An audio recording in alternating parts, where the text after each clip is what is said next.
Hello everybody, welcome along to another to Levin for the first time this season, but miserable it is too. Remember Horowhenua-Kapiti, this is their second home game, but their first one they played in Wellington when they played Wairarapa Bush at the stadium in Wellington. Today they're playing Mid-Canterbury. We're just coming off a draw last week, and how do you think we went, Bronny? Oh, I think we went pretty well, considering the atmosphere we're in, big stadium, you know. Bit of improvements for this week. Judging by the weather, we've got to keep it in tight. What do you reckon, Louis? Well, I reckon it's going to be a forwards game today, and going to keep it tight and hope we come away with the win.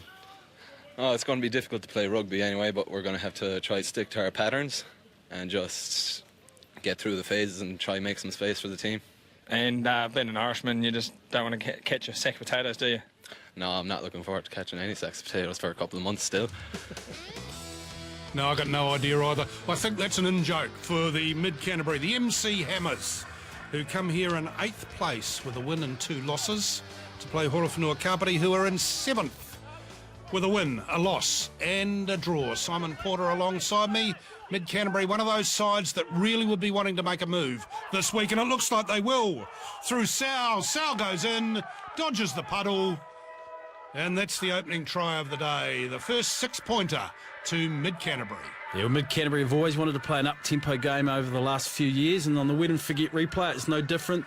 They like playing in those outside channels with some extra men and some good handling, and it's a lovely offload there. Beautiful hands from the number 8, Watson, and he avoids the lake. Would be a 2-shot penalty if he goes in there, I think, but it's a try.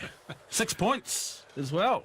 Yeah, this is your first experience of the 6-point try. 2 points for the penalties as well, so that's all even points on the scoreboard. Mid-Canterbury, great position here to drive it away. Eric Duff took the ball in the middle of the line out. And over they go. Did Duff let it go? No, I don't think he did. Watson, the number 8, comes up with the ball. The man from the Shirley club. It's all a little bit too easy here, wasn't it? Yeah, it was almost no just they're not even sacking, they're not doing anything. They're obviously trying to pull a penalty there somehow, I think. The ball's grounded. Duff was doing some good refereeing there as well, I noticed, but well-worked move. Mid-Canterbury will be very happy with that.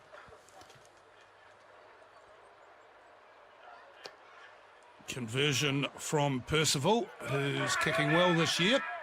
And at half-time, it's all Mid-Canterbury. The Hammers ahead by 18 points to 0 over Horowhenua-Kapiti, and the local fans are a bit unhappy because the Nua have been anything but mighty so far. We haven't really fired a shot. They've got to get on the scoreboard here early into the second half. Conditions obviously aren't great. It's up the jumper stuff. Keep it close. There's another one. He needs somebody with him. Oh, no, just Cameron goes all the way. Scott Cameron with a charge, a slip, a slide and a big reach. And Horowhenua-Kapiti are on the board. That was great work. I thought he was isolated there. I thought he was going to be in trouble for a turnover, but just good leg drive. And then he does get a little bit of help with the conditions. Makes it a bit harder for himself. Just should have put it on the front of the post, but tried to wrap it around. Did the job. Did the job. Mid-Canterbury to the back of the line out. They've already scored 1 try today through the driving maul from a line out. And they've got this one set pretty well as well. The ball's right at the back and the shape is good. They're still making progress, still making progress, still making progress. There's the line, there's the try. Yeah, well, that's just hours of practice out on the practice field. That great reward. Whoever's the forwards coach will be very happy with this. It's beautiful shape. They keep their body position and that nice solid bridge at the front just lets them drive, and that's just the easiest try that they'll score this year. That's just terrific drilling of the team. Donlan was the man with the ball at the end. Of course, it was the hooker. It's a good line-out win from Shelford. Reinforcements arrive now. They'll try to get it moving.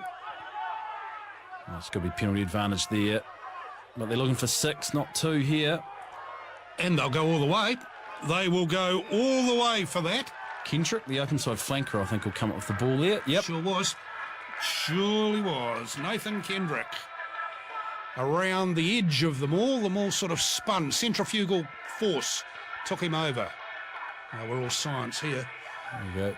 He's not going to let that go either, is he? Just slides around there. Touch judge in great position to see that. Manua back in it now. Mid-Canterbury looking for width. Duff. Oh, they're allowing him to run. Duff! Oh, my goodness. Stop it. That's number 5 on his back, ladies and gentlemen, not 15. Eric Duff, the captain. No.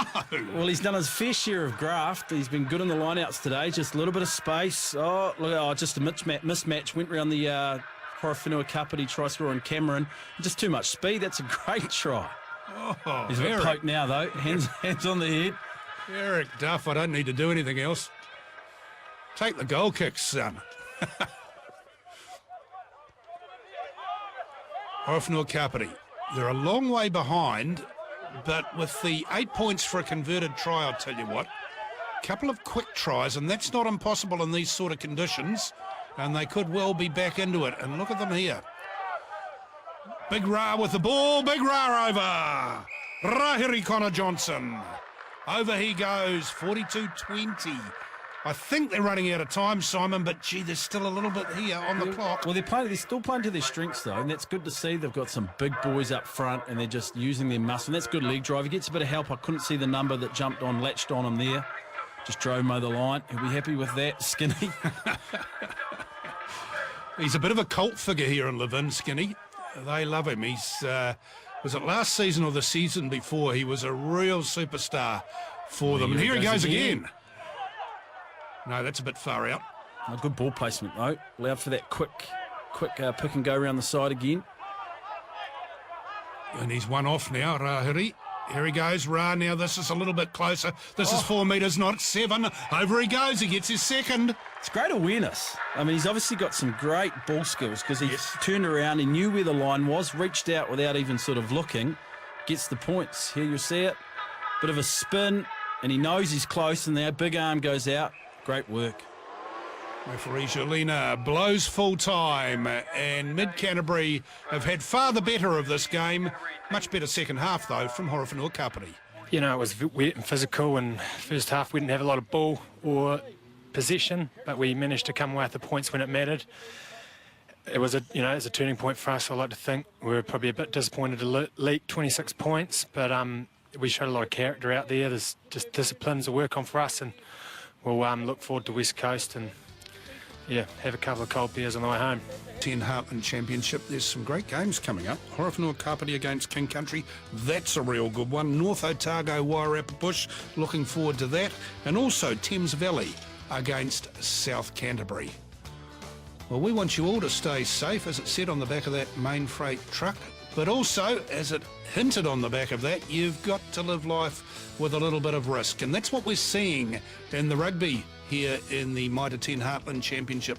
Players are playing with freedom. The game plan allows a little bit of risk, and we're seeing some high quality and very entertaining footy in the championship. Come back next week. We'll bring you all of that on Mainfreight Rugby. Mainfreight Rugby.